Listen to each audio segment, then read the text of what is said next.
আজকে আমি পাক করছি তেলাপিয়া মাছ দিয়া সিম তারপরে আলু দিয়া। হ্যালো গাইস, আসসালামু আলাইকুম। কেমন আছেন আপনারা? আশা করি ভালো আছেন। আপনাকে তো আমরা ভালো আছি আলহামদুলিল্লাহ।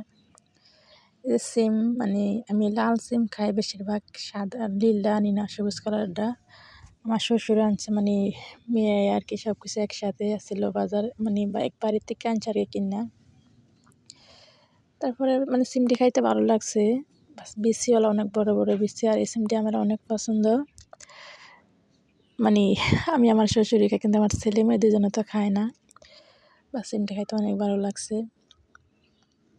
আর এই যে আমি সব কিছু কষাই নিছি আগে, সব কিছু হলুদ মরিচের গুঁড়া, তারপরে ওটি কষাই নিতেছি। সিদ্ধ থেকে তাড়াতাড়ি, বেশি সময় লাগে নাই। তারপরে ডাইকা রেখে অনেকক্ষণ লাগাই আমি করে নিছি, কষাই নিছি, যাতে এটা খাইতে ভালো লাগে। আর বেশি করে না কষাইলে বা সিদ্ধ না হলে কষানোর ভিতরে, তখন সিম তরকারিটা ফানসা লাগে।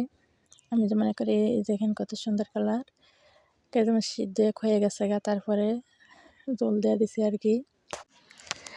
কে মনে কিছু নেবেন না, আমার মোবাইলে কল আইছিল, কলটা রিসিভ করে না কাটতে দিছি। তারপরে দিয়া এই যে আমি অনেকক্ষণ কষানোর পরে এই যে আবার জল দিছিলাম যে, তারপরে আর কি। আর আমার তরকারিটা পড়ায় হয়েছে আর কি, অন্তত উডাই নাই, পালো আরো অনেকক্ষণ জাল দিব। এই যে তখন আমার তরকারিটা হয়েছে, অনেক সুন্দর কালারটা, খাইতে অনেক ভালো লাগছে তরকারিটা। আর আমার ঘরে ধনিয়া পাতা ছিল না, ধনিয়া পাতা নাই দেখা যায় না, দেই নি তবে ধনিয়া পাতা। আর এই পর্যন্ত আমার ভিডিও।